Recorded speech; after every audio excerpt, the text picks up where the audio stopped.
Earlier this year, I was diagnosed autistic. Never in a million years would I or other people in my life have guessed that I would be. So I wanted to share my journey in what led me to finally seeking a diagnosis, and I figured that my experience might be really relatable to some of you out there. Welcome to those of you who are new. My name is Andrew, Drew for short. So please consider subscribing if you'd like to feel less alone in a neurotypical world. And of course, and as always, please be kind in the comments, as it takes a lot of courage to be vulnerable. The people who have known me for the last decade would never in a million years guess that I was autistic, and I wouldn't have either. I was too friendly, too social, too loud, too charismatic. Almost everything about me and my personality seemed to be the exact opposite of what you would imagine when you think of someone who's stereotypically on the spectrum. But I actually wasn't always that way, nor did I realize that I was masking extremely core pieces of my identity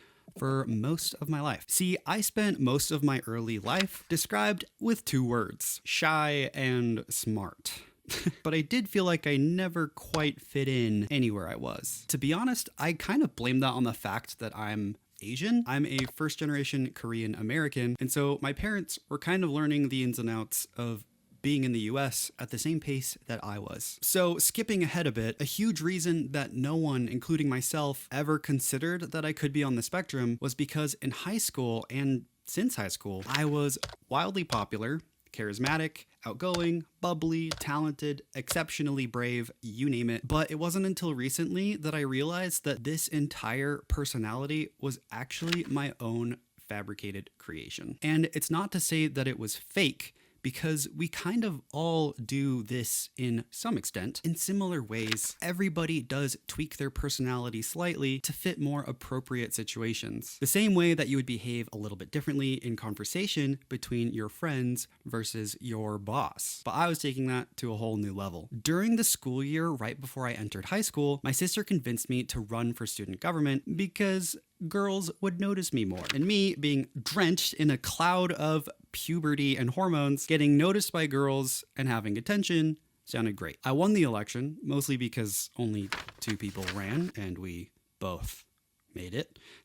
But as I took on this new mantle, I kind of molded myself to fit into the confines of what I thought this title should look like. Someone who's outgoing, popular, funny, charismatic. And without even knowing I was doing it, I would analyze and collect data on all of the popular kids around me. Without meaning to or even knowing that I was doing it, I would subconsciously pick up on all of the tiny little things that these popular people would do, what they would wear, the timing of their jokes, and I could even see how they walked. So I subconsciously Frankensteined this perfectly crafted personality that would fit my needs and set me up for what I thought was considered successful. And it worked. I was very popular, knew almost every single student at school. I was using all of my creative talents to serve the school and brightening everyone's day with my shiny personality. Immediately after graduating from high school, I served a 2-year church mission. And due to that added stress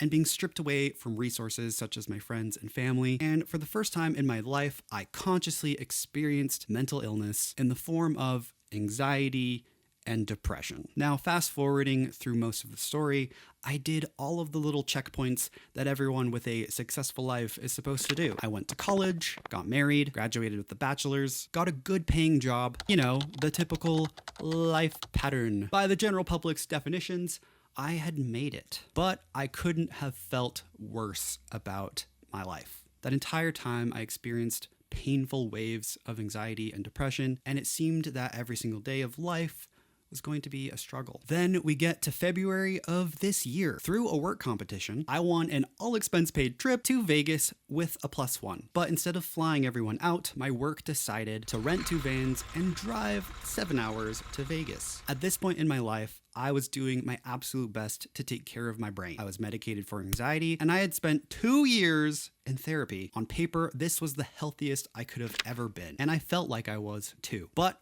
for some reason, being locked up in a van with my coworkers that I don't know well was the most excruciating 7 hours I could have fathomed. I was short-tempered, virtually silent, and took every chance I could to put in my headphones and silently watch anime in the back of the van. It was like this for the entire trip. I felt so bad. I felt so guilty. Here I am on this all expense paid trip, and I just look like a grungy, ungrateful teenager counting down the minutes until he can go home again. But that trip was a turning point. Clearly, my brain and body were trying to tell me that something else was going on. Despite having taken extremely good care of my brain to the best of my ability, something else was wrong. It was then that I realized I was actually just watering the leaf of the tree and not addressing the root of the problem. Just like you are now, I started watching tons of YouTube content on mental health and specifically on autism. Every video I watched,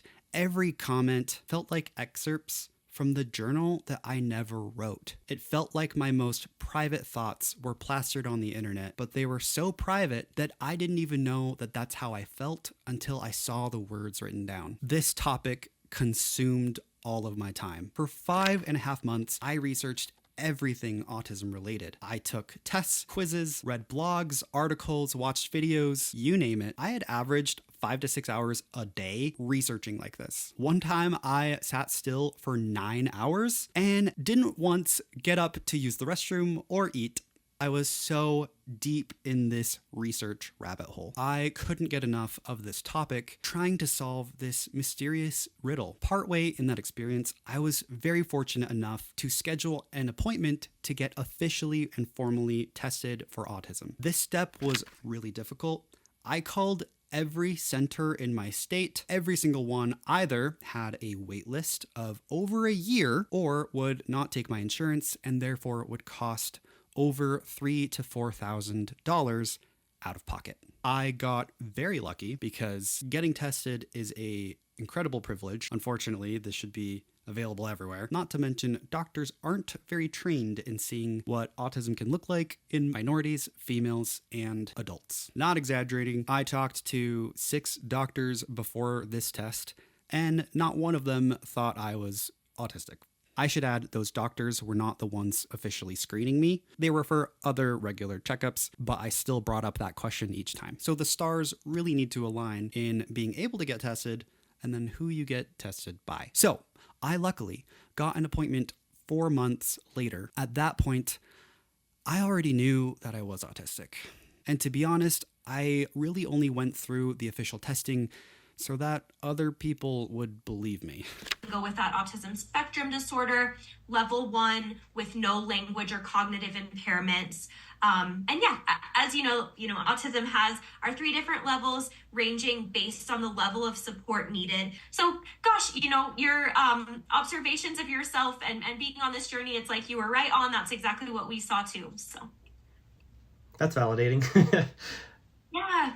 So in August of this year, I was officially diagnosed as a level 1 autistic, along with a host of other diagnoses, but that will be a topic for another video. Knowing that I was autistic, I felt so much relief. Finally figuring out what's been going on with me has been the most life-changing information that I've ever received. It felt like I was born this year, and my life just barely started now. I experienced a huge myriad of emotions, grief, despair, anxiety, because I knew that things were about to get a lot harder for me. But despite it being so difficult, I was okay with that because finally everything is real now. This is what inspired me to create this channel. Please consider subscribing for high quality content on high quality topics. I would absolutely love to hear your experiences down in the comments below. That's it for this one. I'll see you in the next video.